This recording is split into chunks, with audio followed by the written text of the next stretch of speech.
You're listening to the Plane Talking UK podcast, the UK-based podcast written by a passenger for anyone. And here are your hosts, Carl Stebbings and Matt Smith. Well, hello and welcome to episode number 117 of the Plane Talking UK podcast. I'm Carl Stebbings, and joining me in the spare room studio again this week is my co-host Matt. Well, hello everyone. Sorry, it's all right. We've had a bit of an unexciting. It's not unexciting. It's far from it. It's a very, very exciting start to the show, and I've just remembered that I meant to move my camera. But anyway, good morning, everyone. How are we? I'm fine. I'm just actually looking. If you look at the widescreen shot, Matt, that poster is level. Now, if you go back to the widescreen shot, for those of you who are in the YouTube chat room, there we go. Yeah, it's actually level. That poster is level. See, that's level. I'll move my camera. That'll while we're doing the stories, I shall move my camera. But anyway, so welcome everyone in the chat room who's joined us today for episode 117. It's the 18th of June. And the time is just coming up to 2:30 in the afternoon here in the UK, where I must say the weather has changed dramatically in the last few days. Indeed, we've gone from glorious sunshine to rain, which is nice. But no, thanks for everyone again for joining us this afternoon in the chat room. Got loads of news for you this week and loads of bits and pieces to talk about, including Farnborough as well and Riyadh. And we've had a good morning this morning, Matt. Both had our passes for Farnborough come through the post, and we had our tickets for the Riyadh Royal International Air Tattoo come through the post as well. Oh yeah. But anyway, we have a special guest. We do. Who have we got? He's not really a guest, is he? He is the legend that he is. Part of the show. He is part of the furniture, as you say, and it gives me great pleasure to say a very good morning or good afternoon, in fact, because I'm autopilot on morning. Even though he's not in the UK, is he not? No. I do apologise. I thought you were here, Pip. Morning, everyone. Afternoon, evening. Oh, I'm at it now. Good night. Yeah. Yeah. Hi. No, I'm not in the UK. I'm in Munich, Germany. Oh, cool. Very nice. It's very nice. Yeah. Hence the decent Wi-Fi signal. I was going to say your picture, Pip, is crystal clear. Absolutely. It's the fantastic. best one. Yeah, I'm in the Marriott Hotel Freising, just a couple of miles down the road from Munich's main airport. There's a lovely old town. Yeah. Wonderful. They don't put you up in rough hotels, do they? I should hope not. No, that's not. Well, you win some, you lose some. This one's pretty nice. Yeah, absolutely. So, have you had any time to do any? Spectrum. You had any time to do a little bit of sightseeing or anything? No, not really. I went for a run earlier on, just through the old town, the Altstadt, down the river. But it's nice. In fact, this is this Freising where I am now is the old, I don't know what you call it, the throne, the seat of the last Pope. Pope Benedict was the Bishop of Freising. Yeah. So there's a lot of sort of stuff related to him, his old church and all of that. Yeah, it's a very nice place. Absolutely. We might go into downtown Munich later on for dinner to have a pig leg for dinner. Sounds nice. Yeah, I went in Germany. Nice. Well, absolutely. Eat a pig, as you do. I know.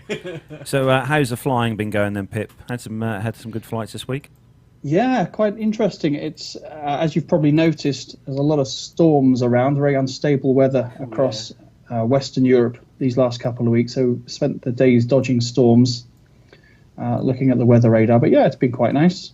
Yeah, I must admit, I've been looking at the weather radar maps online, and there's been some really, really good storm cells over Europe. Yeah, you've probably seen a lot of red blobs floating around. Yeah, a heck of a lot, yeah.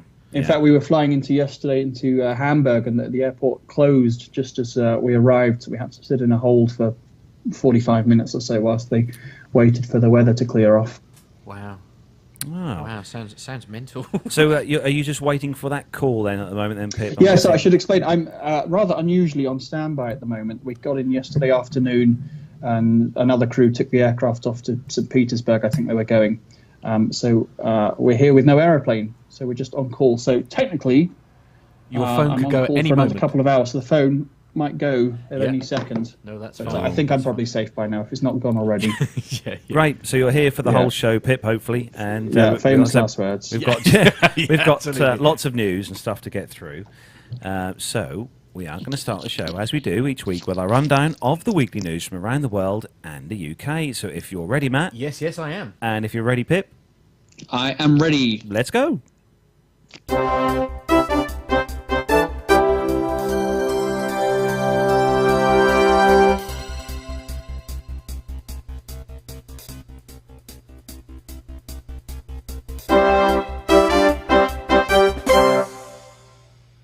So kicking off the first news story on this week's show then, on the breaking news travel site, and it's about the Egypt Air, the MS-804. Yes, of course, yeah.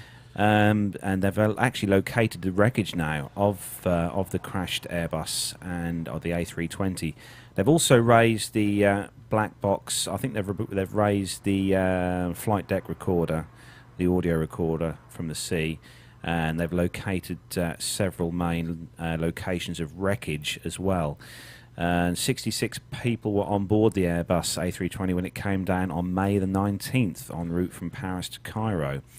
The Egyptian Investigation Committee said that the investigators on board the John Lethbridge search vessel would now draw up a map of the wreckage distribution. The cause of the crash remains a mystery. A terror attack has not been ruled out, but no extremist group has claimed the downing of the plane.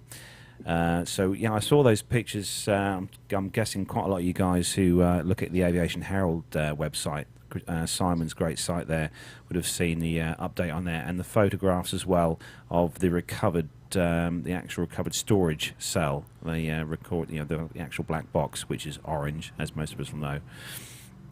Did you see that, Pip, on Aviation Herald?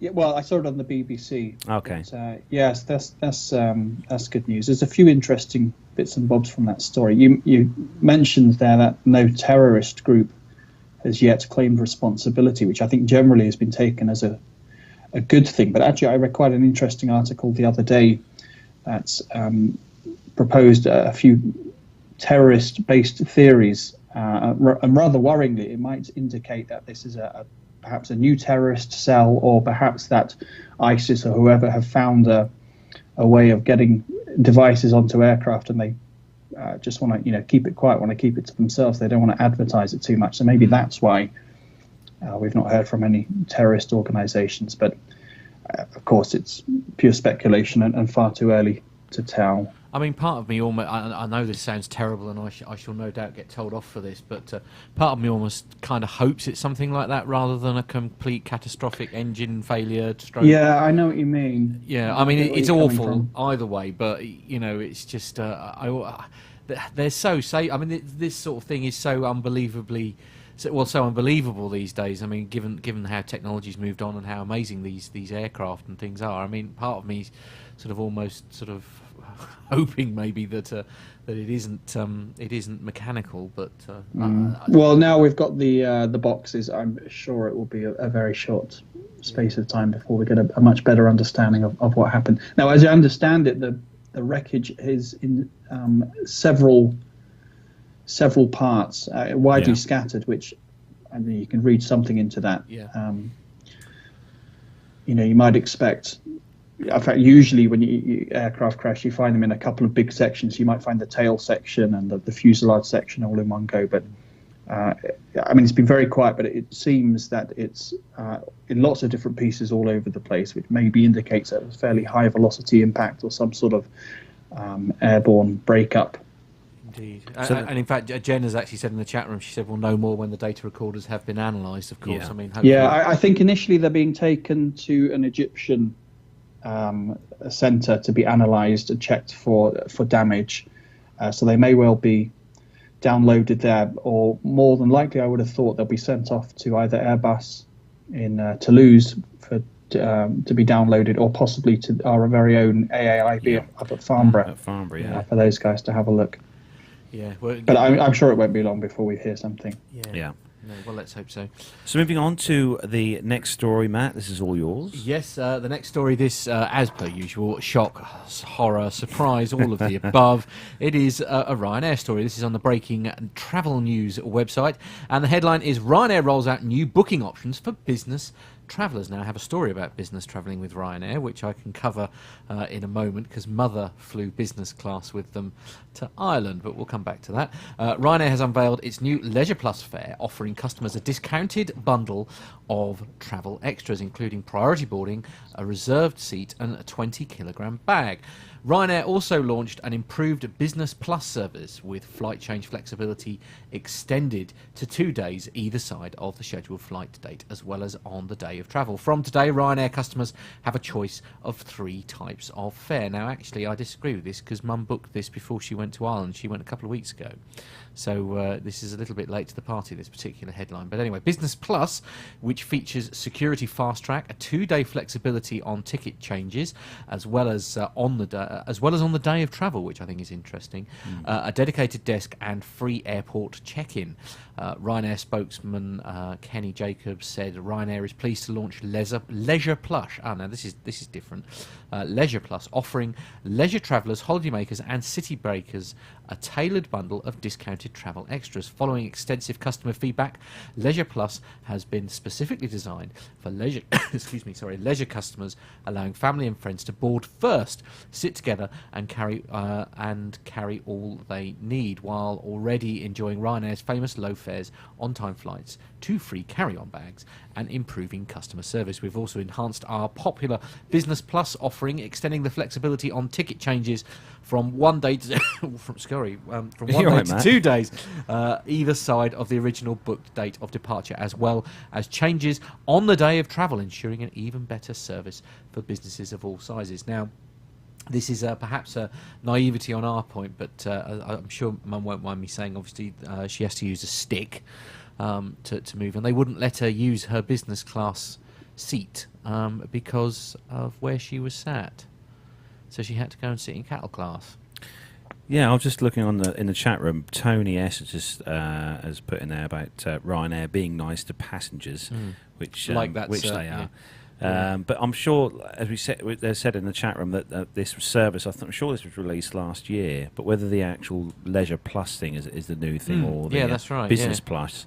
But this is all about the add-ons and stuff being part of the price, like the bag and the reserve seat, the priority boarding. Right, okay. But it would be nice if the seats were different. You know, if you're paying for a lot of business ticket as such, it'd be nice if you had a bit more leg room and a wider seat. And well, I mean, Mum enjoyed her experience on the whole. It's just that, as I say, the issue is she didn't end up with the seat that she paid for because it didn't say anywhere on the website about her minor mobility issues. Matt, was it an exit row seat? Yes, I think it might have been. Yeah. Yeah, I think that's the issue. Right. Okay. You need to be an able-bodied passenger to sit in those exit rows. Yes, so someone who's physically capably, mentally, of opening those exits in an emergency and not, potentially impeding other people getting out. Yeah, I mean, it's not that was the issue really, and I guess it's the naivety on our part because you just book a ticket, don't you? I suppose, and she booked it based on the fact that lovely, so a bit of priority boarding and all this kind of thing, and then she wasn't, although she got all the priority boarding and she was able to stick everything, she was able to stick a suitcase in the hole for no extra money. She couldn't sit with the seat with the extra legroom, which she really needed. Cause Did you specifically request that seat when you booked? I think she might have done. Yeah. Yeah, because I'm sure it would have come up with a little ticky box that you had to click on saying that you acknowledge, certain conditions with that seat. Okay, well, we'll look into it again when No, I thought it's been many years since I travelled on Ryanair, but I thought they had changed to allocated seating quite some time ago. Is that not the case? Is it still a sort of a bum fight when you get on the aircraft? I think you can pre-book the more expensive seats, the ones that are over-wing exit seats, and the ones at the very front of the aircraft near the entrance door. No, I think they do. No, they do all have. You do have a seat allocated to you, but it's allocated to you by them. You don't get to pick the seat unless you pay for the extra. I'm sure you can pre-book because you can with. You can pre-book, but only if you do the priority boarding. If you don't do the priority boarding, they will allocate you a seat at whenever it is that they decide that they're going to do it. But then, what's the point of priority boarding if you've got your seat reserved? That's been my argument for a lot of years. The whole point of priority boarding was to be able to get on the aircraft first and get the seats you want. For anyone who's ever flown from Stansted will know that priority boarding means nothing when you fly Ryanair. I mean, the whole thing was a mockery anyway, the priority boarding, and it still is the way they board those aircraft. And Masha is saying that you can pay extra to select your seat. And also Tony S has said that the FA has checked to see if you're able-bodied, which obviously is an oversight on our part. I think to be fair to as much as it pains me to say it, to be fair to Ryanair, but. So moving on to the next story, which is specially chosen just for Pip. Oh. Okay, where's this from? This is from, I don't know, some website. New service for reporting aviation safety occurrences.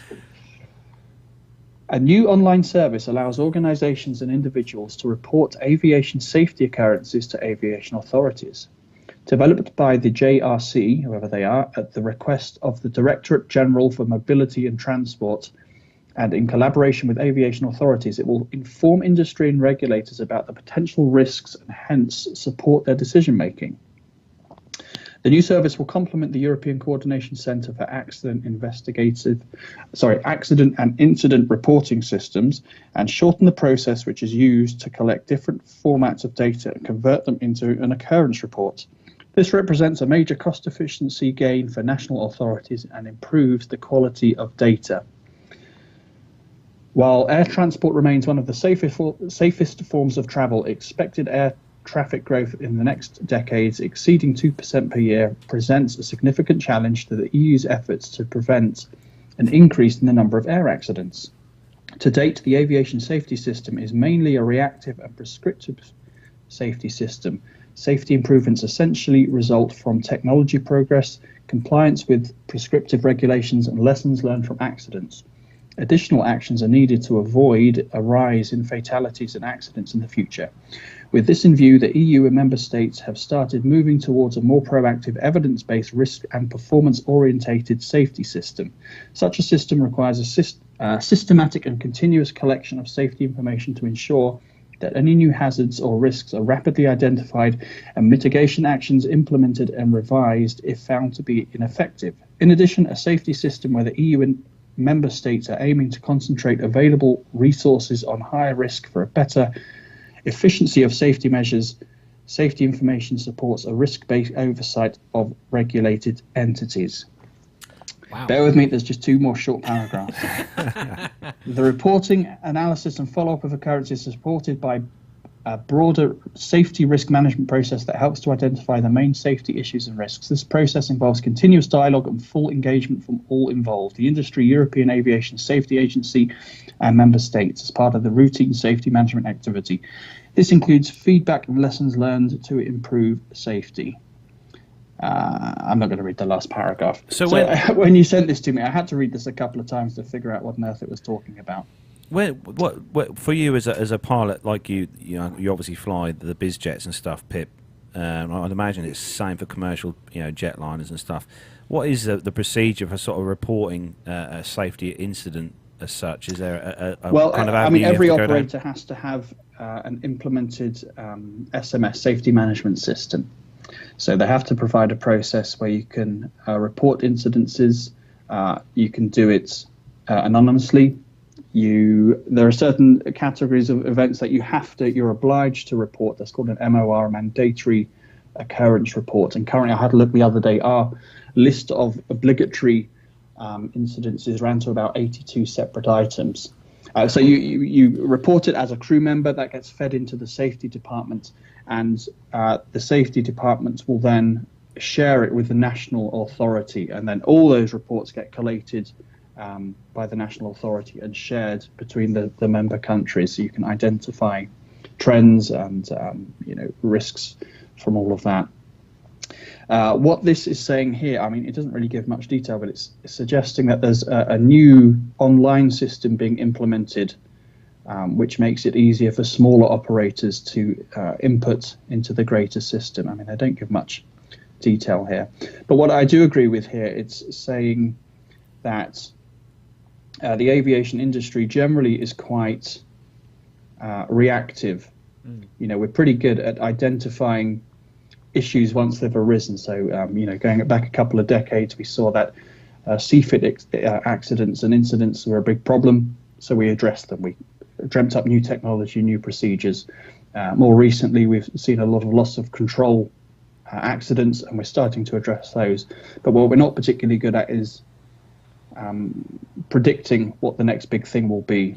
And so I think that's what this is saying. We need to be, a little more mindful of where the technology is heading. Sort of more proactive. And what risks are going to come. Yeah, exactly, more proactive. And EASA, actually, the European agency, is it's definitely changing the way in which they view safety. It's traditionally been they just make rules for the sake of making rules almost. They're there as lawmakers, but I think they're recognising now that they need to be a bit more, as you say, proactive. Myla in the chat room, Pip, Myla's just asked a question to you. Isn't SMS operator based? Say again? Yeah, Myla's just asked in the chat room, isn't SMS operator based? Yeah, so every airline, every operator will have their own safety management system in place to monitor trends and collate data, and that includes fatigue reports. But that's all fed in centrally. So for us, we're our national authorities in Portugal. So every safety report we write will also get sent to the Portuguese authorities. Because remember, we might not be the only one reporting that event. There might be multiple agencies all involved in that thing. Let's say we had an AirProx event, perhaps a near miss, or just something a bit more mundane, a TA traffic advisory, or a TCAS event.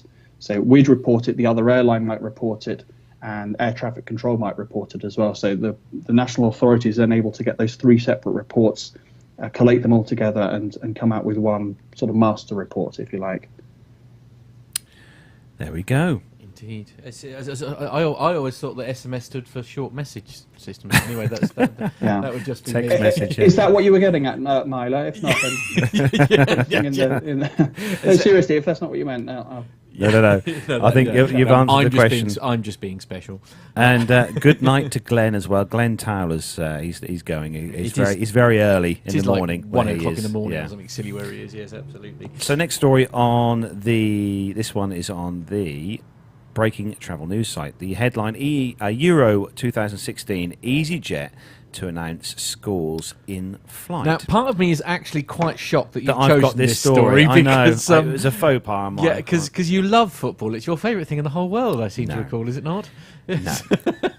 So as football fever spreads across Europe, which it is except very much at the moment, including our lovely fans, yes, as in the British football fans. Anyway, moving on, yes. EasyJet has announced it will be keeping passengers updated with the latest scores of key Euro 2016 games whilst they fly.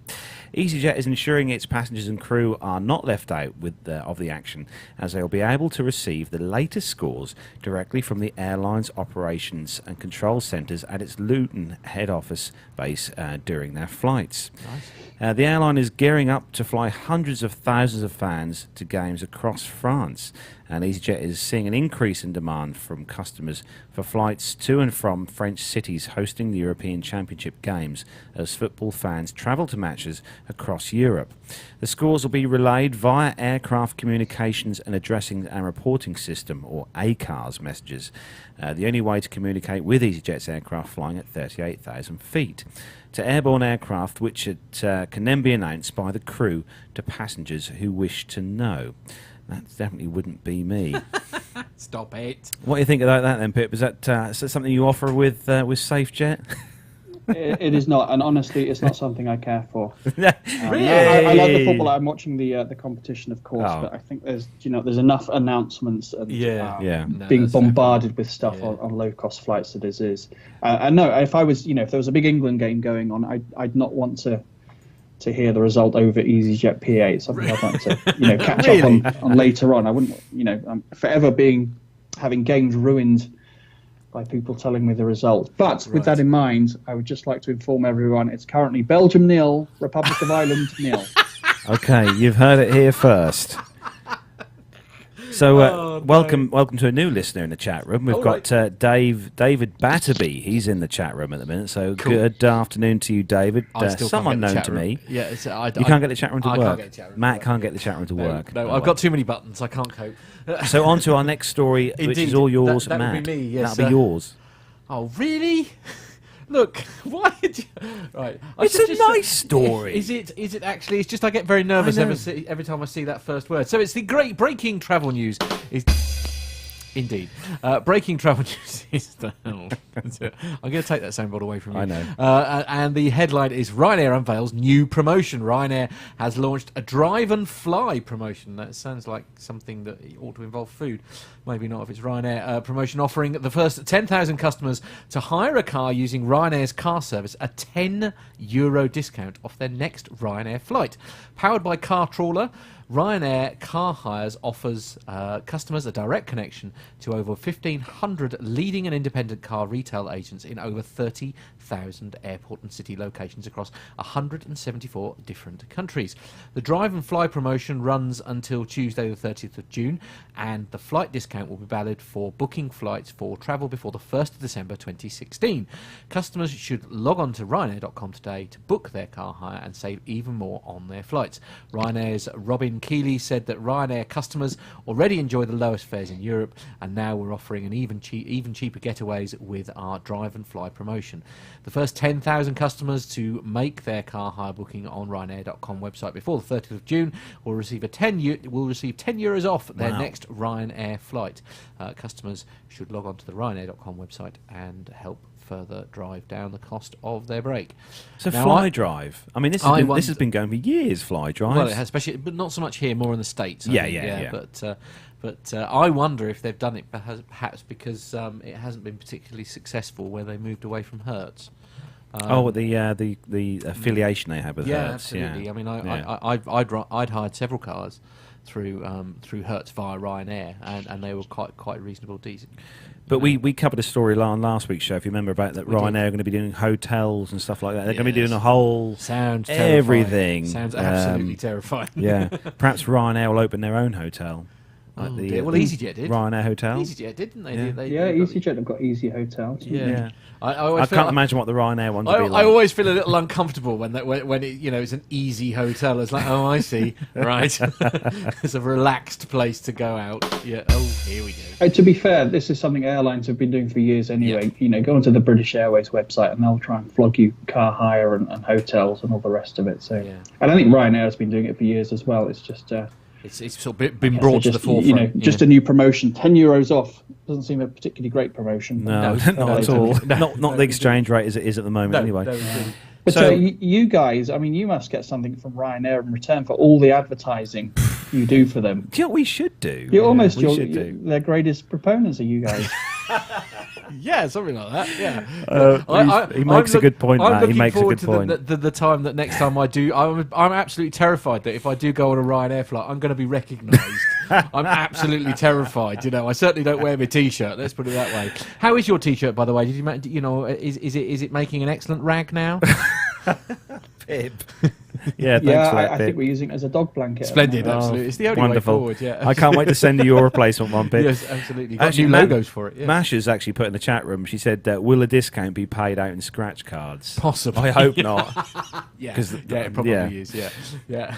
I like it. So, moving on to the next story, which... before we're all sued. Which is all yours, Pip. Okay, this is... Aircraft noise may cause hypertension and organ damage. Oh, splendid. Yeah, that's good news, isn't it? Is living near an airport bad for your health? A Swedish research team recently uncovered an increase in both hypertension and asymptomatic organ damage in those who were exposed to aircraft sounds over prolonged periods of time. In 2013, there were 64 million takeoffs and landings, a 1.2% rise from 2012. The International Civil Aviation Organization believe that this figure is likely to double in the next 2 decades. With airports multiplying and expanding, more and more people are exposed to aircraft noise on a regular basis. Exposure has previously been associated with sleep disturbances, breathing problems during the night, and nervousness. Emerging research suggests that aircraft noise might have significant physical effects on individuals who are subjected to the highest levels of noise. For instance, a Swedish study published in Epidemiology in 2007, it's a great magazine that, by the way, I read it regularly, using more than 2,000 participants, found an association between long-term aircraft noise and hypertension. Hypertension is high blood pressure, I think, isn't it? It is, yes. Yeah.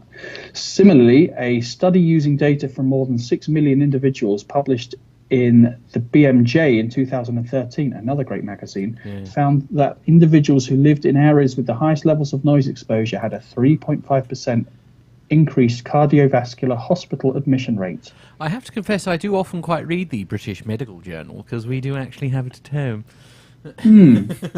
No, we actually do, because mum is an ex-madwife, as I call her. Not that that's got anything to do with this. Sorry. Well, I won't read the rest of it. I think you get. Actually, pop that picture on the. Can you pop that picture on the screen, Matt? Yeah. I mean, that would be might have my idea of a perfect home. Really? That there. Well, you see, that just give me a headache. Yeah, absolutely. That would be lovely. I'm not sure that Gemma would like that very much, but for me, that would be a perfect home. Yes. But, okay. I can't think you can blame aircraft noise.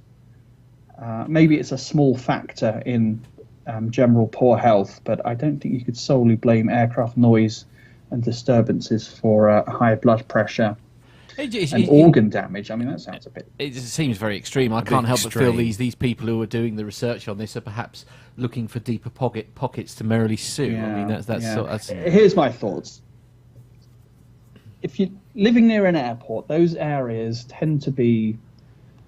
affluent? I don't want to... Well, no, the opposite of affluent. Oh, right, okay. To be, sort of inner city areas or poorer areas. I don't want to offend anyone, but that's just the way it is. What are you trying to say about Norwich? Who wants to live near an airport? Okay, so the houses tend to be, so on the sort of the social scale, they tend to be people living there at the, the other end rather than the more affluent end. Yeah. We know what and you're it's saying. just a fact of life, unfortunately, that those people tend to have more health issues and generally shorter lifespans. And possibly that, aircraft noise and disturbances and long-term poor sleep would be one contributing factor to that. But I don't think... But it doesn't directly, the aircraft and stuff going... I cannot see how they could successfully prove that it directly affects, their life, if you see what I mean. It's like, I can't see how they would be able to prove that. Do you know what I mean? Mm. Anyway, I wouldn't want to live near an airport, so I think you're mad, Carlos. All right, okay, that's just me then. This is the guy. This is the guy that the lovely Gemma will lose for at least 3 or 4 hours during his holiday, where he goes and sits at the airport for a bit. Well, she's losing me for 2 weekends next month. Oh, of course she is. Yeah, well, she's probably quite looking forward to that. To be fair, I know. Peace and quiet. But anyway, yes, on to the next story. Is on the Breaking Travel news site. And the headline, London Stansted launches final phase of infrastructure improvements. So London Stansted, their transformation programme, enters its latest and phase of a number of new multi-million-pound projects to enhance customer service and security at the airport that get underway ahead of the main summer getaway this year. The new developments help build a short and medium-term operational capacity at the airport to keep pace with increasing passenger demand. The projects include changes to the layout and operation of the security area, a significant increase in the number of seats available, good, and in the main departure lounge. Because they really do need that, because there is a shortage of seats there. I can definitely put my hand up for that. Yeah. In addition to two... Not as bad as Luton. Luton's even worse, In addition to 2,500 new meet and greet spaces that are being created, along with 1,000 more short-stay car parking spaces available by the end of July this year. To help increase passenger throughput at the airport, security screening is also being put in place to ensure the airport keeps pace with security compliance requirements, and work has begun to introduce a central image processing. This involves relocating the hand baggage X-ray review process to a dedicated central location away from other security-related activity in the main search area. The £5 million investment will see the new technology applied to 13 of the airport's 22 security lanes, with 3 lane upgrades complete by mid-July in a phased introduction to limit any disruption to normal operations. The security search areas will enhance. The security search area entrance will also be subject to a redesign due to be completed by late autumn. And I've not even taken any meds at all today. Right, so that's quite good. Karen Smart, Stansted Customer Service and Security Director, said said that Stansted is already the biggest and busiest single-terminal airport in the UK, serving over 23 million passengers each year. And with passenger numbers forecast to grow rapidly in the years ahead, it's vital we invest in new technology and services to ensure that sounds marvelous. We keep pace with increasing demand while we, at the same time, improving customer service at the airport. The investments we are making are a clear demonstration of our commitment to driving service standards upwards by utilising the best technology available to increase the operational efficiency and delivering the type of scale of facilities that passengers expect at a major international airport. I've always thought that Stansted is quite a breeze to go through myself. We've flown through there quite a few times in the last few years. And for us, it's always been quite an easy process, really, going through Stansted. But as with most airports, seating can be a bit of an issue in the departure lounges, I think. I like Stansted. I've not really had many negative experiences to do with Stansted. The only negative experiences I had was not directly their fault. It was down to Ryanair. That is one of the things that we were talking about. My family were talking about on last week was that if you fly with Ryanair from Stansted, it tends to be quite a long walk. To get your flight because the gates are quite a distance away from the main building. Yeah, well, all part of the fun. So next story. Next story. This is... It's a low-cost carrier story. Oh. Hello? Breaking news. Oh, breaking news. Go on. Go on then, Pip. Belgium 1, Republic of Ireland 0. And there's me thinking it was something important. Well, to some people in this world, it may well be. It is an international audience. Stop it.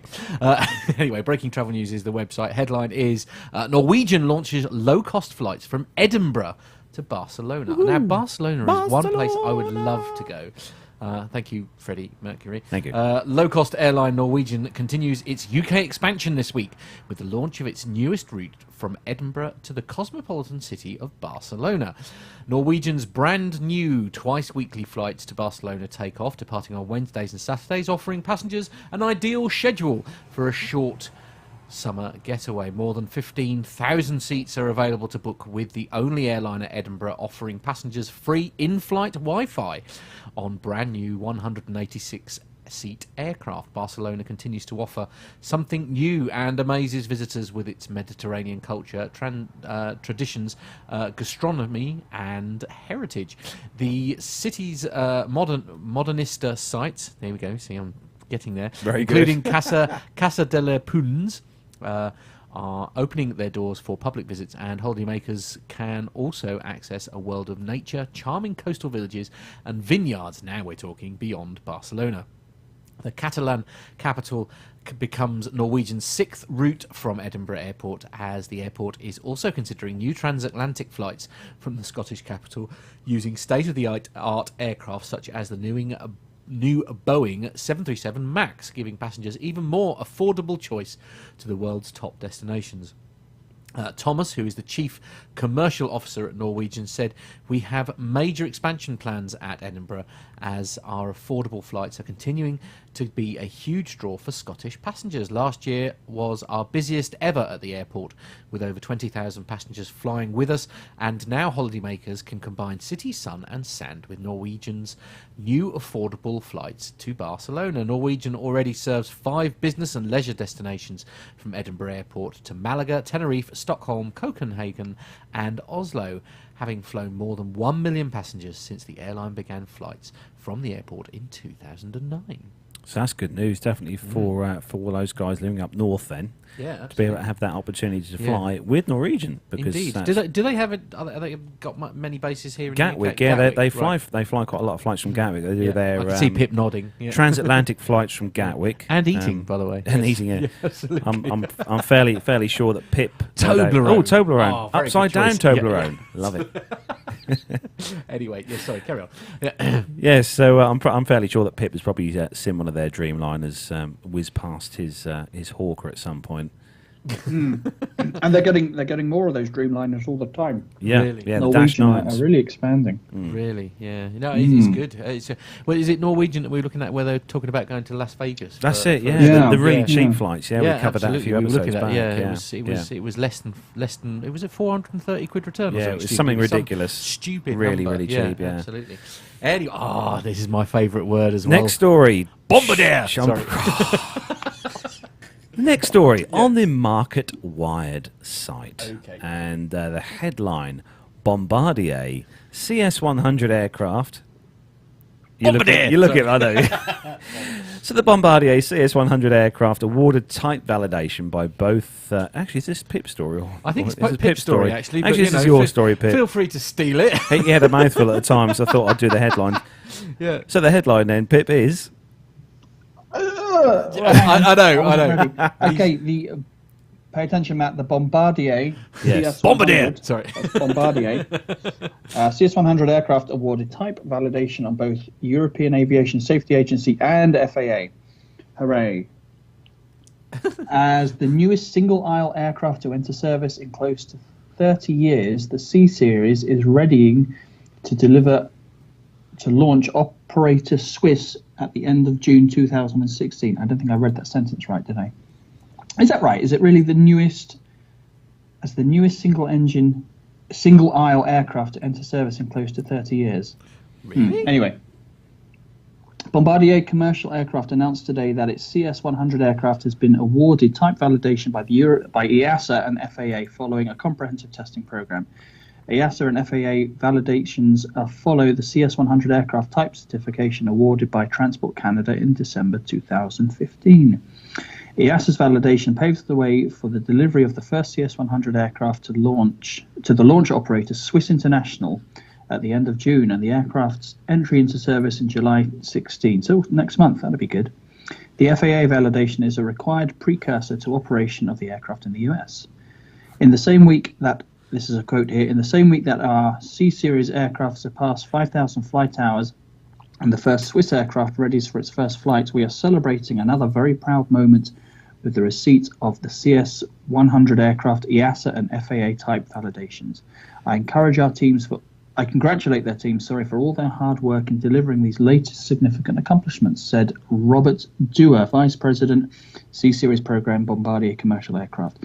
As we move quickly towards the delivery of the first CS-100 aircraft to Swiss, we are gratified that several aviation leaders are confirming what we've been saying all along. The C-Series aircraft will open up new opportunities for operators while delivering unrivaled economic advantages, performance, and environmental credentials. Ooh. Don't make me read the rest of that. No, okay, no, that's fine. So the Bombardier C series, then the CS-100. If you wanna go and grab one of those down at your local shop, that'll set you back around about $71.8 million. Wow. For one of those. Cheap at half the price. So cheap at half the price, yeah. But I should just point out, Pip, unfortunately, when you were reading that story, all we could see was your hair. Yeah, Sorry, the thing is, the text, the font was so small. It's very small, yeah. I had to lean in a bit to be able to see it. Yeah, no, that's fine. It's fine. Sorry about that. We have your better comments in the chat room. We have your better side now. Yes. The CS-100, 2 pilots, 3 to 5 flight attendants, and 108 passengers. Wow. They can have 8 of those in kind of a first Jen class. says, "Is that all I'll take too?" And powered by Pratt & Whitney, Oh, PW1500G engines as well. So there we go. This is great. I mean, it's really going to save Bombardier's bacon. As you probably recall, Yeah, they were been a bit of struggling trouble. somewhat. Yeah.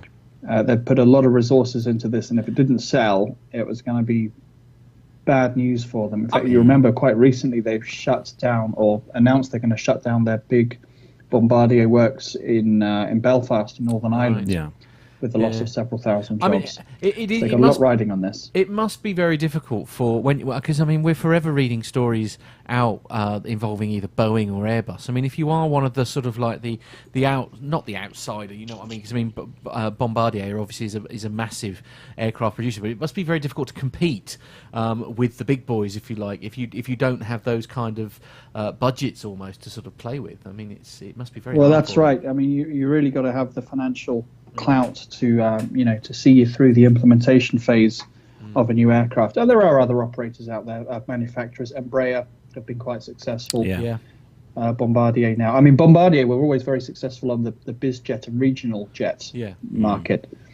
But to crack into the, to compete with Boeing and Airbus is sort of the big boys. Is something else. And even now, actually, the C Series or the Embraers even are not direct competition for at least not the bigger Boeings and Airbus. I suppose it's a bit of competition for the A320s, 737s and the like. But it's almost a niche market.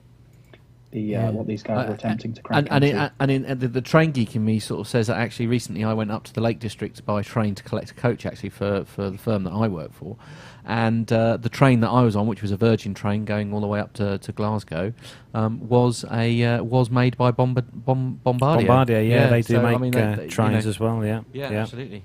And also, in fact, sorry, Tony's just said that in the chat room. Has he? Sorry, yeah. Also, actually, follow on from that, you're saying about different manufacturers, Pip. Russia, I don't know if you knew, Russia has have just launched their kind of their bit to go head to head with Boeing and Airbus, and they've launched their own aircraft, the MC-21 passenger aircraft. It's kind of going in a single aisle, like the A320, the 737 sort of style. Yeah, again, Russia have always had a fairly vibrant manufacturing industry on the plane front. Sukhoi and Illusion and all the other ones. I suppose it's not been as successful in the Western markets, but certainly, you go to Russia and there are plenty of Russian-built aeroplanes for Aeroflot and an S7 and those sorts of people. So they've actually put this the MC-21, the new Russian built one. They've put it in competition between the 757 and the A320 kind of size. So there's a market out there, especially these emerging airlines in the Far East, in Asia, China, Malaysia, and those sorts of places. If Russia can flog them some decent aircraft for half the price of a Boeing or an Airbus, bet your ass they'll take it. Yeah, absolutely. Yeah, that is true. So next story, moving on the Mail Online site. This one. It must be true if it's in the Daily Mail. I know it's one of actually Stephen Grant's favourite airlines. This one. The headline: No refunds, flight delays, annoying fees. Tiger Air is named the most complained about airline in Australia as passengers' biggest gripes are revealed. So Tiger Air received the most complaints in Australia of any domestic airliner. Most of Tiger Air's complaints were in relation to refunds from the airliner. Qantas and Regional Express have received the least complaints overall. Virgin Australia came third and Jetstar came fourth in the least complaints. 1,204 complaints were received last year, which is up 6% on 2014. So Tiger Air is the most complained about airline in Australia, but overall its performance has improved. The airline saw its complaint rate, I should say, fall from 4.71%, which is 100,000 customers, to 1.56 in regards to refunds, and from 2.28% to 1.48% in relation to flight delays or cancellations.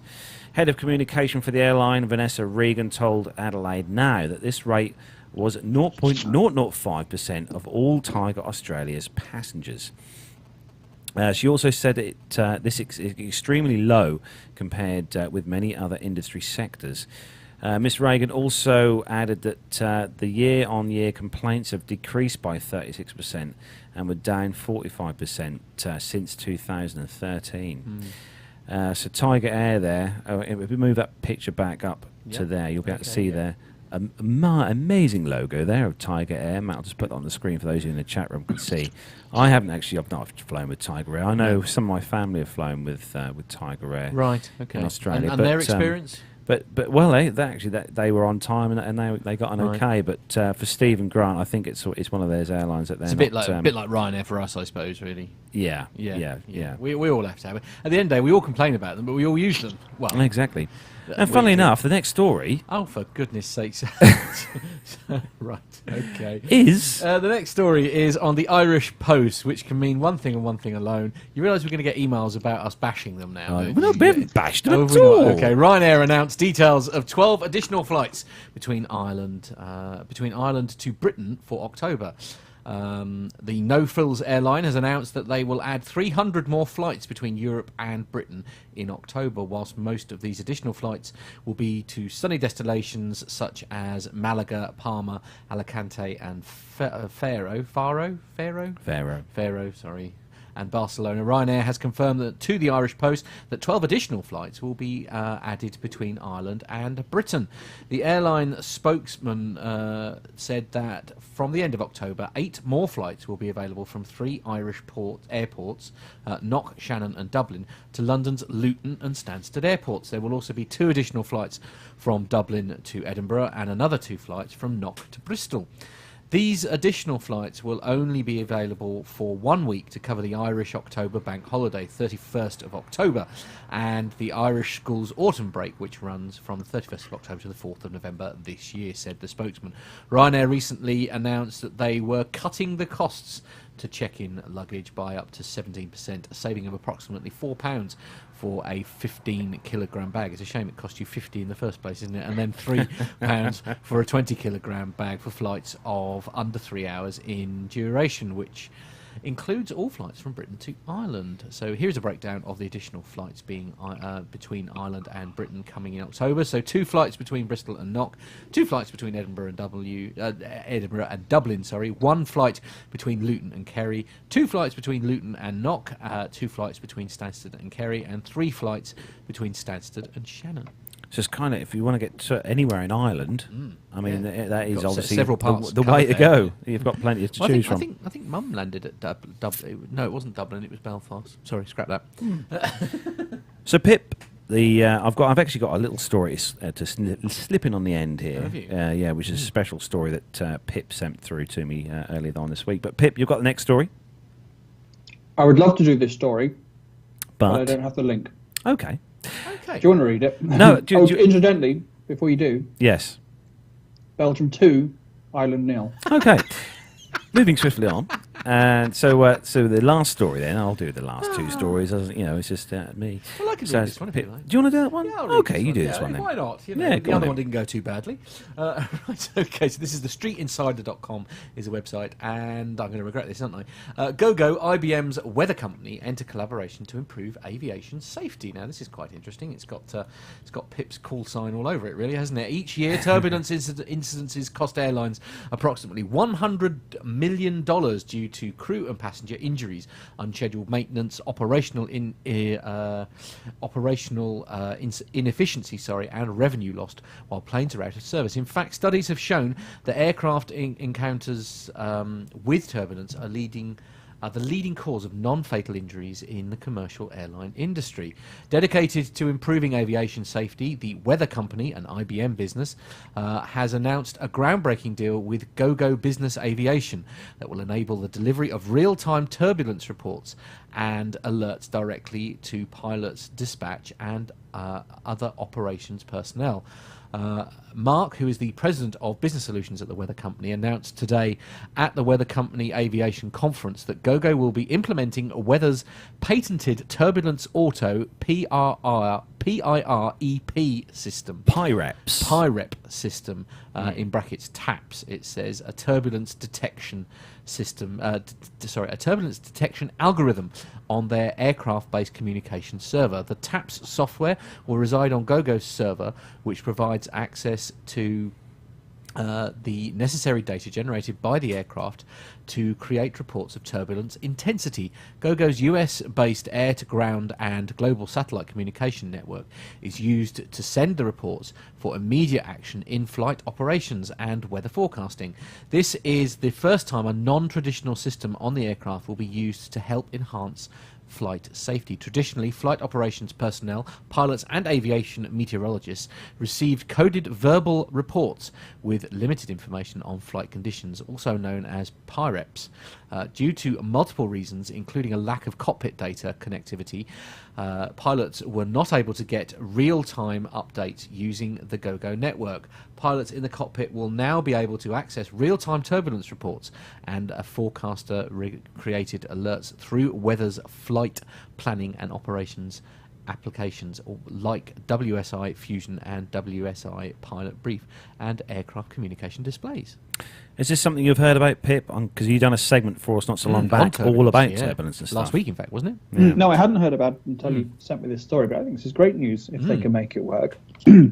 Having live turbulence updates, not quite sure how the technology works, but if they can do it, then fair play to them. It would be interesting to see how it gets shared between different airlines, if everyone's going to partake in it, or if you've got to pay to receive the data, or if airlines share it with each other. So I don't really know how it's going to work, but because I know when you're flying now, Pip, I'm guessing that most pilots do. If you fly through some bad turbulence or something, I think do you report that to other aircraft in the area, or? Yeah, we do tend to, and that's the main way. I mean, you get weather charts, for instance, which will give you a general indication of where you might encounter turbulence. But yeah, generally, if we come across some clear air turbulence, we'll say so, and we'll usually request a higher level. Right. But it can be a little bit tricky sometimes to figure out exactly where people are calling in with the turbulence. Yeah, unless you're going to get sort of GPS coordinates sort of transmitted at the same time, maybe. Specifically ask, you say, hey, that EasyJet call sign that called up with turbulence at flight level 320, where is he? Yeah. Is he on our track? He might be 100 miles away, or he might be right in front of you. So it can be a little bit tricky. But I mean, detecting turbulence is you can't do it. I mean, you can't see it with radar. You don't know till you're there, essentially, do you? No, you don't know till you come across it. Weather satellites, for instance, won't pick it up. I mean, you can model it, of course, and as I say, weather charts will give you a general idea of where you might find it, and through experience, you might know where you're going to get it. But really, you can't really get an accurate idea. So, like as you say, the first time you get any hints of turbulence is usually when you find yourself in it. So yeah, if they can make some sort of live turbulence database, then that will be fantastic. So we've got one last story to slip in at the end of the show, and it's a story that actually Pip sent me earlier this week, and it's on the AIN online site, and the headline. It's actually it's a fantastic airline in the UK, in the Europe actually. NetJets partners with London Heliport is the headline. The only CAA certified heliport in London has been renamed the NetJets London Heliport under a partnership announced this week with NetJets Europe. Under the deal, the heliport will also feature extensive branding for both NetJets and its sister company, Executive Jet Management Europe, within the terminal and around the landing site. According to the fractional provider, the heliport is a key piece of infrastructure for those flying privately in the UK and is a prime link between the city and surrounding airports that NetJets Europe serves. In fact, number of interlining flights from the heliport with onward private jet flights at airports such as London Stansted, Biggin Hill, Farnborough, Luton and Oxford increased by 20% last year. NetJet said that the heliport also recently celebrated its 500,000th movement over the course of its 59-year history. Meanwhile, NetJets Europe said that this year has begun with a strong growth period. The operator has recorded a 4.9% year-over-year increase in flights in the first quarter, with an accompanying 8.2% jump in passengers. Flights departing from London area also rose 5.9% in the quarter, while arrivals during the same period climbed by 6.5%. So a bit of the news there about NetJets Europe. Well, I have to confess, I mean, I don't know a lot about NetJets, to be honest with you. I just find the whole thing slightly terrifying. It's like helicopters and aeroplanes being all in this. It's kind of a partnership, you can hop off one and hop on the other. I didn't realise that it was sort of something that they did both of. Well, it's kind of why I included this story. I thought it's NetJets. is probably one of the biggest airlines in the world that you've never heard of. I don't right. think Yeah. No. people Likewise. have heard of them. No. And considering their size and scope, it's quite interesting. So NetJets is there's NetJets US, which is the bigger entity, and NetJets Europe. But I think together, there's also NetJets China. Yeah. And they've got something in the order of 600 aircraft that they fly, which is quite a fleet. Compare it to a fleet of 600 aircraft. So there's well up there with I don't know, the big American airlines, Delta or whatever, or Emirates. And I think they employ something in the region of 4,000 or 5,000 pilots. So, they're a really big airline, big operator. But unless you mingle in those sort of circles, the rich people, you probably wouldn't come across them. It's not something I'm likely to be able to afford anytime soon, essentially. No, but never mind. We live in hope. Anyway, that is where we bring the commercial section to a close. We're just going to take a very quick break, and we'll be back with some military right after these short messages. Find this and other great shows at the Aviation Media Network. thevoicesinyourhead.com.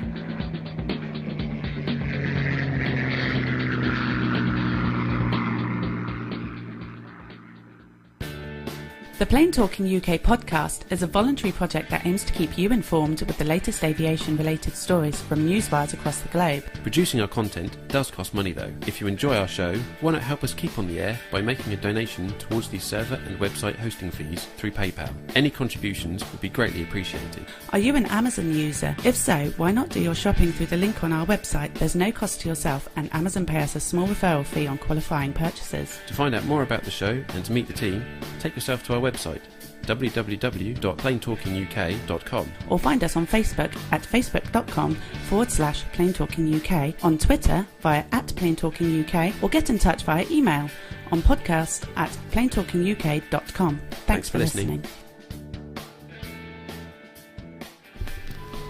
Aviation media has long been the domain of the newspapers and magazines. Well, not anymore. I'm Steve Vischer. And I'm Grant McCarran, and we're bringing aviation right into your radio. Yes, we're making aviation cool and interesting for everyone. Hang on, aviation's always been cool. Check this out. How cool is this? Grant, turn that down. Here at Plane Crazy Down Under, we've got pilots, engineers, air traffic controllers, industry leaders, even politicians dropping by to talk to us about the amazing world of aviation right here in Australia and occasionally in New Zealand as well. Wow, that's cooler than I thought, mate. Find us at planecrazydownunder.com, on iTunes, or lurking about on other people's podcasts just like this one. We've got crazy accents and lots of great aviation content. And we promise not to talk about the cricket. No, never. Not the cricket. Quack, quack, quack, quack. What is cricket anyhow? Something we win a lot. Oh, there we go.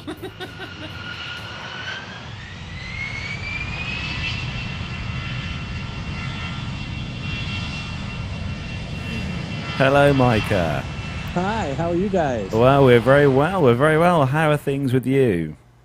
We're setting up, I'm here at the Smithsonian Institution Air and Space Museum, Udvar-Hazy Center, right next to IAD Dulles Airport. And I'm here with Max Flight and David Vanderhoof and Benet Wilson and Brian Coleman, and we're getting ready to set up our recording of the Airplane Geeks. I believe it's going to be episode 406, right here in front of a Focke-Wulf E190. Oh, my word, so you've got oh my God, you've got the Airplane Geeks guys there. I do. I'll come over all hot. The museum doesn't open until 10. Brian and I were the first two into the museum. The empty space, walking around by ourselves with no one else here in front of the Enola Gay B-29 bomber that dropped a high atomic bomb on Hiroshima on August 6th, 1945, in front of the Dash 80 precursor to the 707, the plane that Tex Johnson barrel rolled, this beautiful big four-engine 707 that I stood at last year with Miami Rick and pointed to it and said, Rick, can you roll that? And I think he could. Hello to Max Flight and that. Anyway, send them our regards. If it weren't that we were setting up right now, getting ready, I would try to hand the phone over to him. I might be able to get. I'm getting some cold stares from some people here and there for walking away, but I'm okay. Okay. And I've got a few more minutes if you need me. Yeah, cool. Okay. So tell us about it. What have you been there to see? What's the highlight for you so far? Actually, the highlight would have been having you here, Matt, because we needed you for your technical expertise. But that's very kind. I'm not having a good day on that front, it has to be said, so I wouldn't have been much But use the highlight was, this is my third time to this museum, and it's an amazing museum. I think you can hear the wonder in my voice as I'm looking around, and you can't turn without seeing a gorgeous aircraft. Really? But it's my third time here, and I've never been into the space hangar where the shuttle is sitting right there. I believe it's a Discovery. I can't remember right now, but I've never been in it. So Brian and I walked here, put our stuff down. We're the only ones in the museum. And I walk over, and I believe I tweeted a picture of it just this morning, and was standing in front of the shuttle. And we were the only ones in the room. Wow. And it's just unbelievable. And then we walked past a Gemini capsule. Gemini was a program after Mercury and before Apollo. It's a 2-man capsule. And it's tiny. It's the size of a phone booth. And I was imagining what it was like for Jim Lovell up there with his partner, whose name escapes me right now, sitting in there for 16 days orbiting the Earth, and the kind of work that they went through to get us to the program where we are now, where we're starting to land rockets face up. It's an unbelievable, amazing experience to stand in front of these historic artifact aircrafts.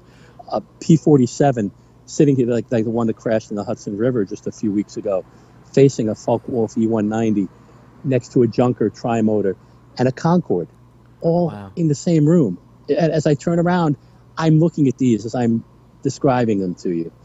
Plus an R-71 and an F-4U Corsair and a P-40 Warhawk. And I'm just highlighting the few that come to mind. So it's just a wonderful experience that I was really thrilled to be able to have the opportunity to share with you across the pond, and can't wait to be able to meet with you guys in just a few weeks when Brian and I come over and have that wonderful experience that we all were together, and be able to share that all with you together in Farnborough. And besides, I want to be able to see Matt looking at an airplane. Fair point. I'll give you that. Oh, but, brilliant. No, of course, we're celebrating because Tim Peake, our very own astronaut, has literally this morning just landed back here back on Earth. He just came home this morning. I was listening to the BBC in my hotel room, and I heard him. I heard them announce the whole thing overnight. It was just amazing. Congratulations to Tim Peake. No, it's fantastic. Well, before we let you get back to what you've got to do, Micah, anything else you're looking forward to today?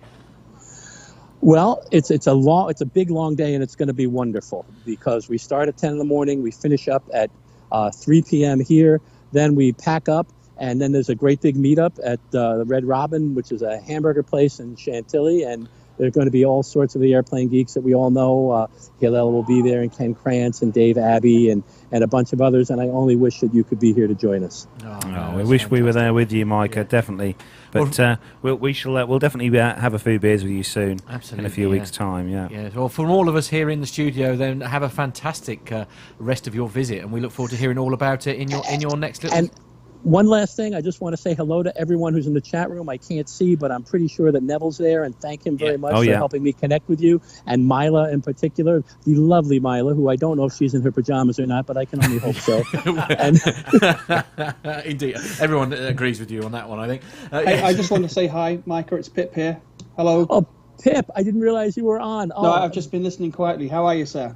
Doing very, very well, and I hope you're going to get a plane talking, a plane safety posted soon, because I drove down from Maine to New Jersey, and then New Jersey to down here in D.C., which is 600 miles. I'm caught up on all my podcasts, so I need a new one for the trip back tomorrow. I'll do my best. I was going to be recording this week, but I was just telling the guys I lost my iPad a couple of days ago, so I'm a little bit stuffed in that regard. But I swear I was nowhere near your iPad. Nobody stole it. It's all good. Yeah. Okay. Well, as I say, have a fantastic rest of your time, Michael. We look forward to hearing all about it when you're back in your own little studio. I will try to set up a recording for you. And obviously, Micah, send all our regards to all the Geeks crew there with you as well. Yeah. Okay, you take care. Yeah. Take care then, Micah. Thanks, all the best. Have fun, Micah. Bye. Bye, everyone. Bye. Bye.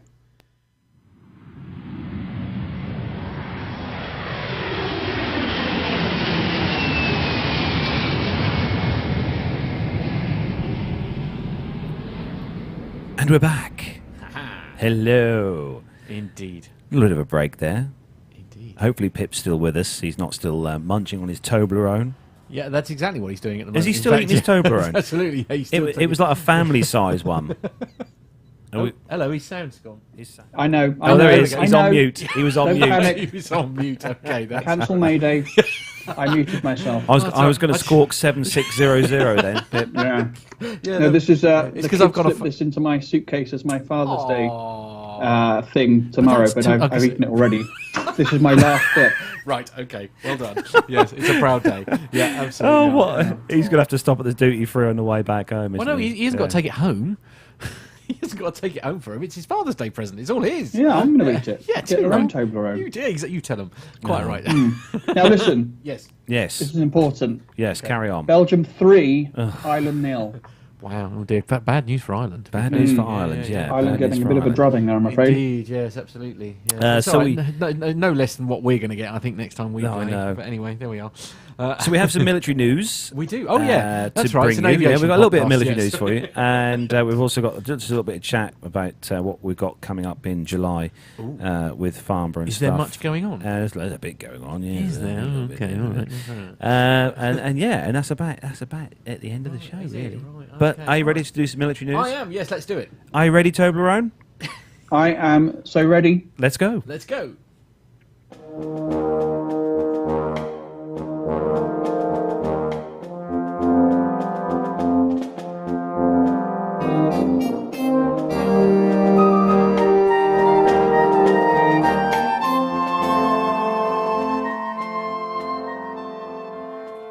See, I love Toblerone too, but judging by the way that this is Jen's just put in the chat room, but judging by the way that Pip has merrily munched through that, the chances of us getting any are none. Slim. I think. Yeah, absolutely. Yeah. Well, let me ask you a question, Matt. Yes. Here we go. Where's my bit of cake?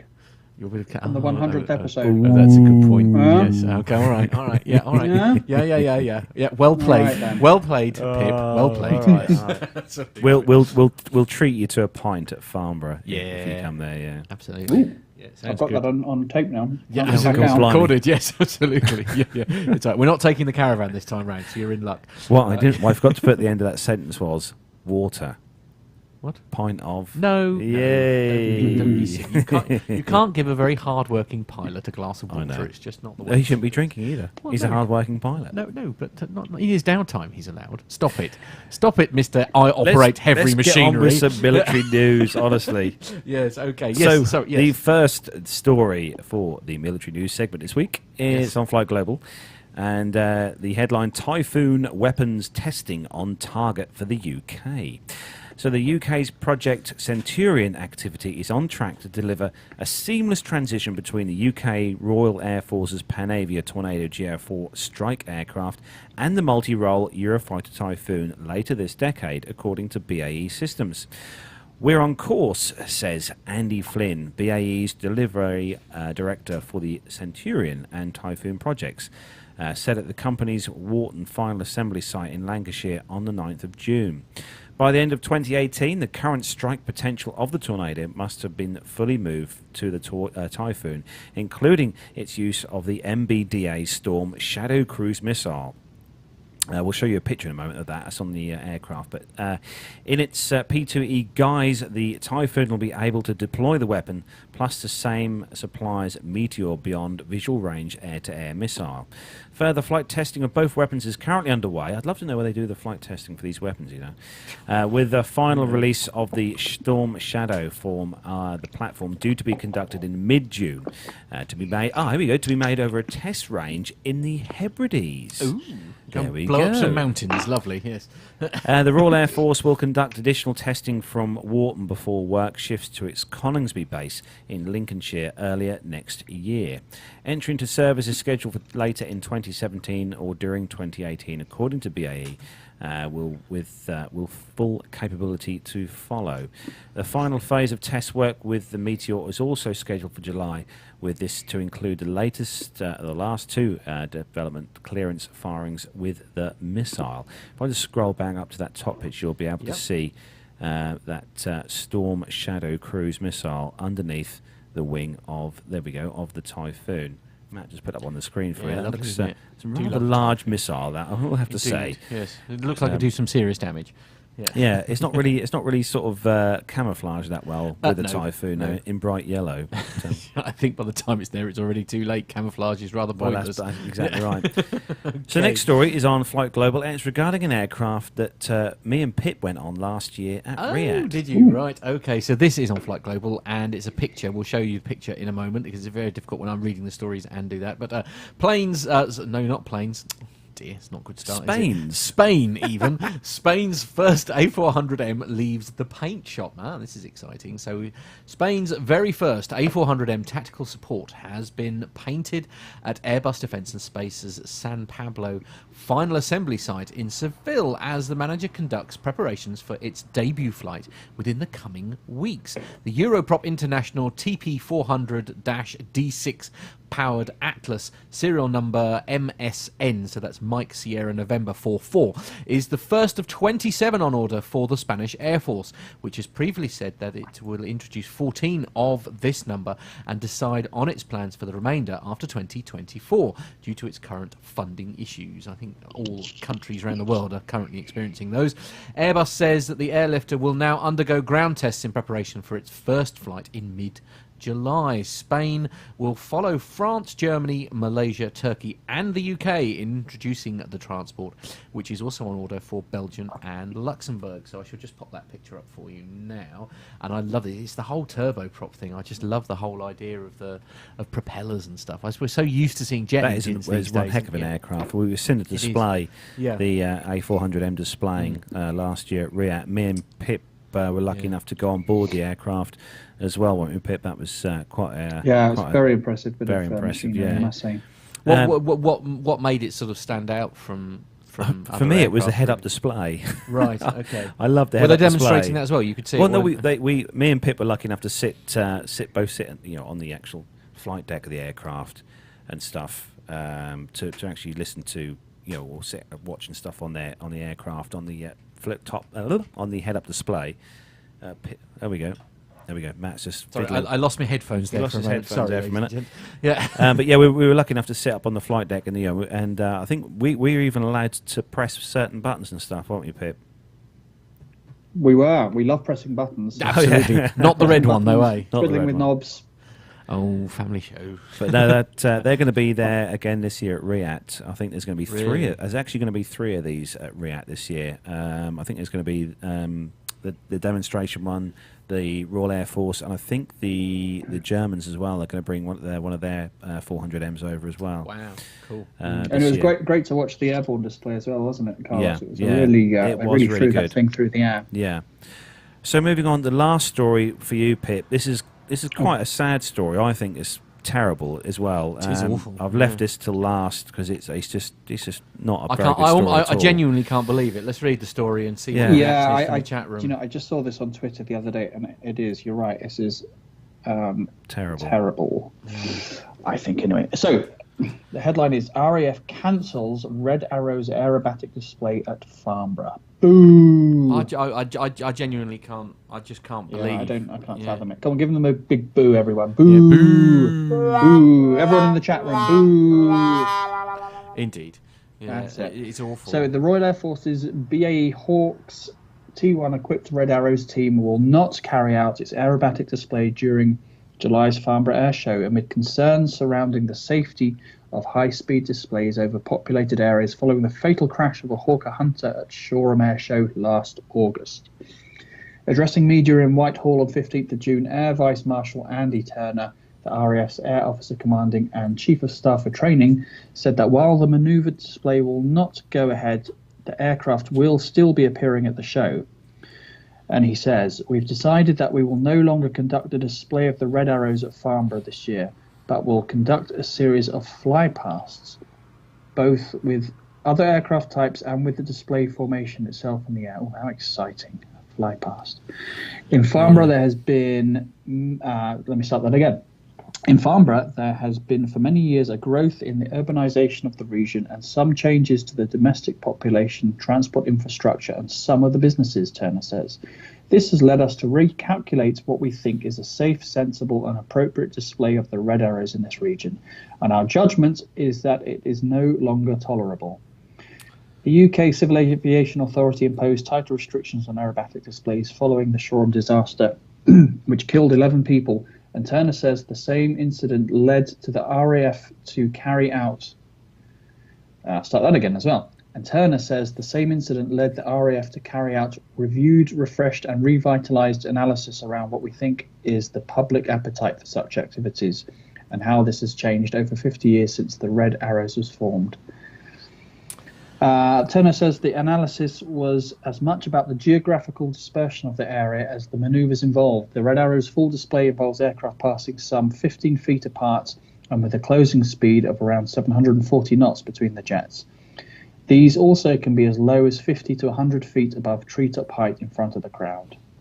I mean, it's just such a sad story, isn't it? We should just stress, obviously, that it's not the RAF and it's not the Red Arrows that the reason why. It's basically the enforcement of new CIA rules, essentially. Yeah, as Tony S put in the chat room as well, very true. It is. It's obviously these rules and regulations have been put in place by the CAA.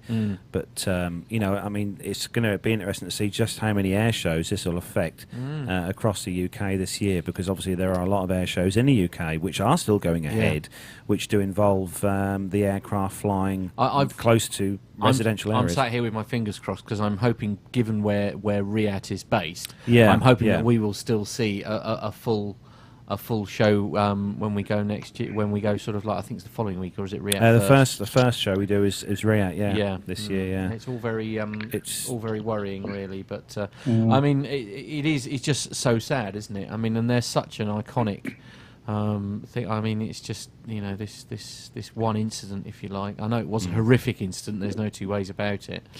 But that's I hope this is a temporary thing, and in coming years we'll see them doing their full display again. But they're saying in the chat room it's the CAA who are dictating this down to them. But honestly, I'm not so sure. I'm not really familiar with what the new regulations are.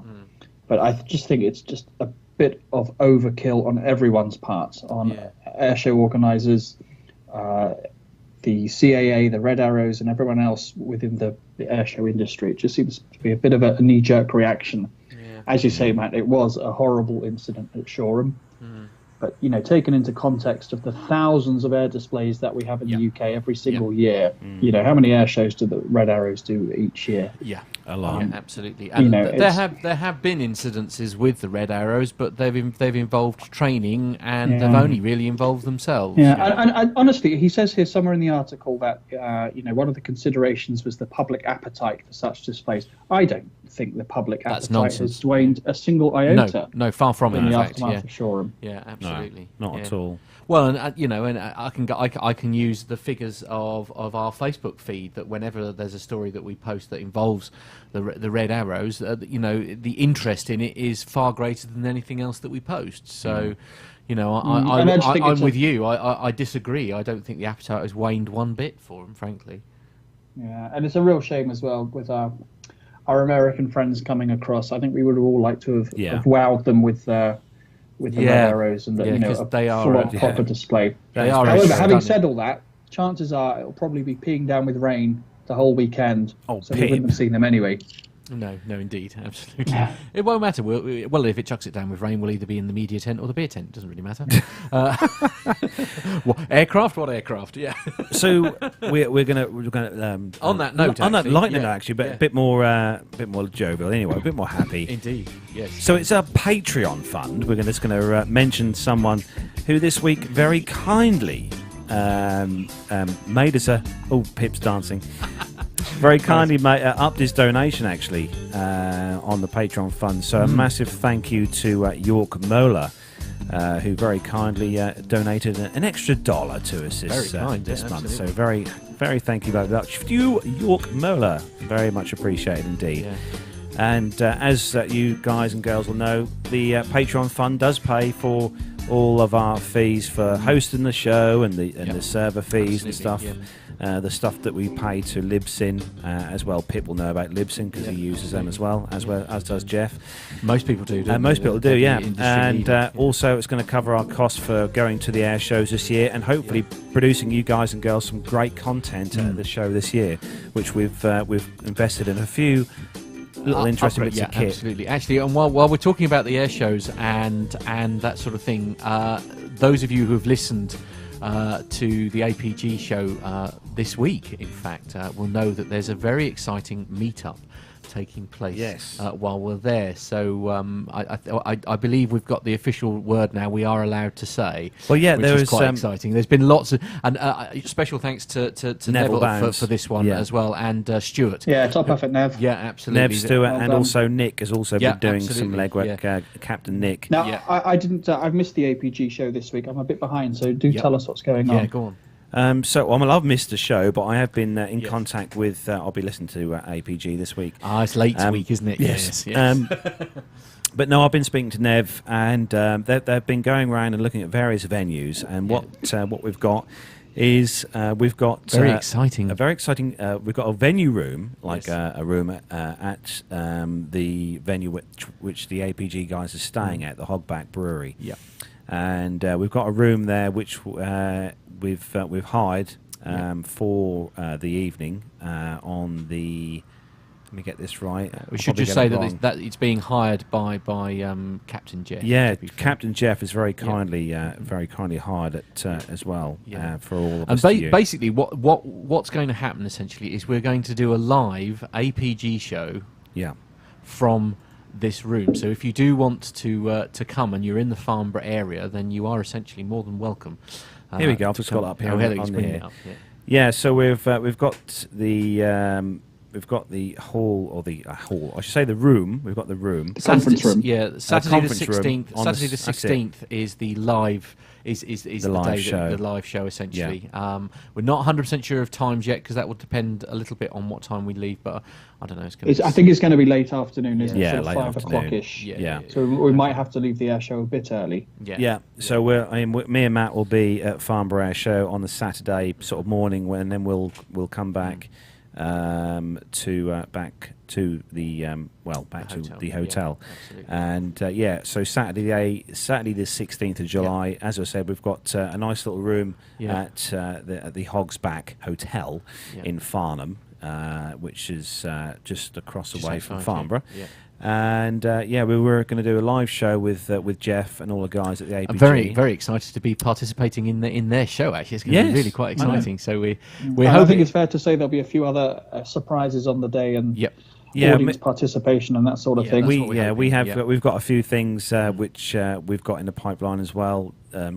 That involve me taking some equipment that I use regularly for other things. Oh, really? Just leave it out. It could be interesting. yeah, absolutely. Does that mean I need to tighten my vocal cords, as it were? It could mean you have to tighten your vocal cords. Okay, splendid. Yes. Anyway, tighten the belt by the sounds of it. Hey, excuse me. It's a little looser than it used to be.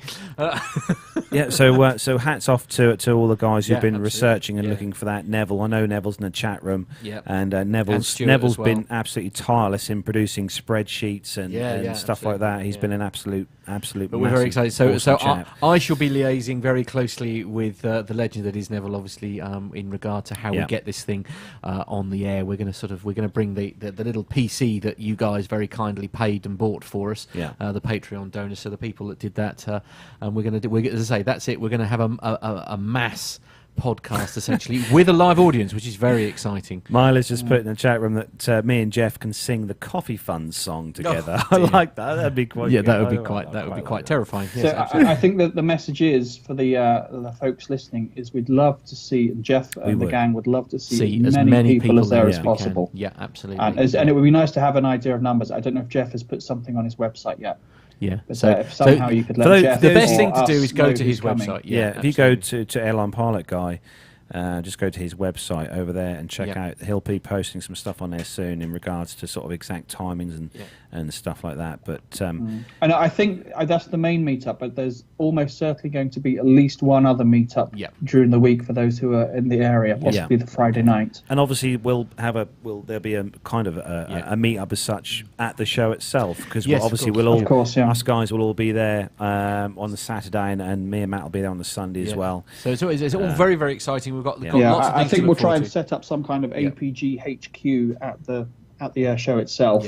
Yeah. If maybe if someone's got I don't know if we can put a tent up or something, but I've got the plans are afoot. we've got the media centre. We can go in the media centre. Yeah, that's true. So as I say, basically watch this space. There's lots of exciting things to do. But if you would like to, as I say, if you would like to come, you are going to be in Farnborough. Obviously, you've got the opportunity essentially to not only meet the guys, but to be involved in a live broadcast that we're going to do from the hotel. It's all very, very exciting. I'm slightly terrified.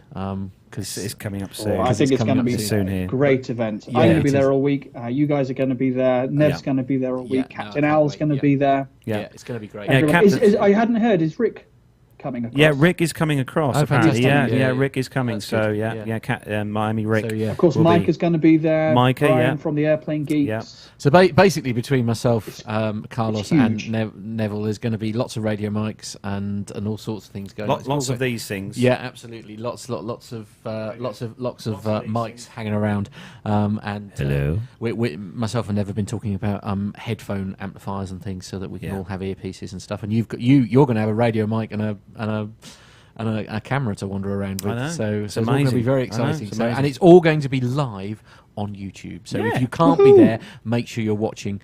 It'll be through Jeff's feed, obviously, but it's going to be very exciting. We'll put the links on our show site. So we're all going to be there, and it's going to be great. Anyway, that's really where we must bring episode number 1. What have you forgotten Before we go, next week, although I am jetting away, he is. Yes, we will be doing a morning show. We'll be doing a morning show next Saturday. We'll be coming out early in the morning, 10 o'clock. 10 o'clock Saturday morning next week, and because I'm flying out to Malta on Sunday. Yes, indeed. Which means the following week from PT UK Studios will be me here.